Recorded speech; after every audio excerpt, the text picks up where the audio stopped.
High, এখন আছি আমরা ইছাপুর স্টেশনে, আমাদের স্টেশন। তো আজকে যাবো কলকাতা চাঁদনি মার্কেটে। চলো চাঁদনি মার্কেট যাই, দেখি কী কী পাওয়া যায়। আর একটু যাবো, একটু দরকারে, আর একটু দেখবো, অনেকদিন যাওয়া হয় না।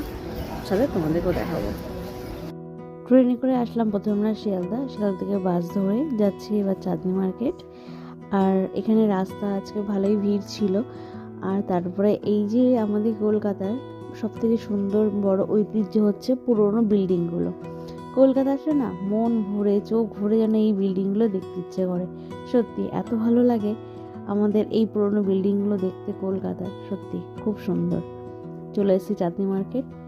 বেশ মার্কেটে আজকে ভালোই ভিড় দেখলাম।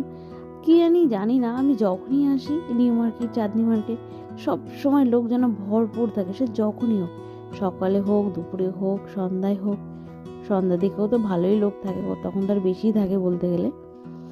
তো যাই হোক, খুব ভালো লাগলো, অনেক দিন পর আসলাম চাঁদনি মার্কেটে।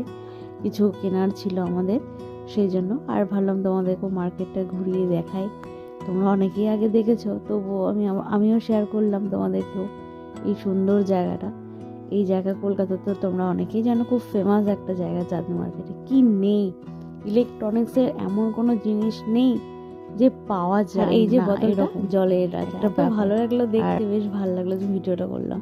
আর এখানে সাউন্ড বক্সগুলো কত সুন্দর লাগছিল, কি সুন্দর বাজছিল, সেটা আমি শোনাতে পারলাম না, সরি। তোমাদের ইলেকট্রনিক্সের জিনিস নিতে গেলে অবশ্যই চাঁদনি মার্কেটে চলে আসবে। এখানে প্রাইসও অনেক কম পাওয়া যায়, আর সেটা বুঝে শুনে নিতে হবে, আর ভালো দোকানে ঢুকতে হবে, তবেই তুমি সেটা ভালোভাবে পাবে। আর লাস্টে চলে এসেছি আমরা কাজ মিটিয়ে নিউ মার্কেট। ও আরে না আসলে মানে মেয়েদের একটা ভালোবাসার জায়গা। কি ঠিক বললাম তো? জানি তো আমারও। আর এই যে আমাদের মেয়েদের মাত্রা এসে করতে গেলে কিন্তু মার্কেটে আসতেই হবে। এটাই। আর মার্কেটের মধ্যে প্রচুর ভিড় ছিল।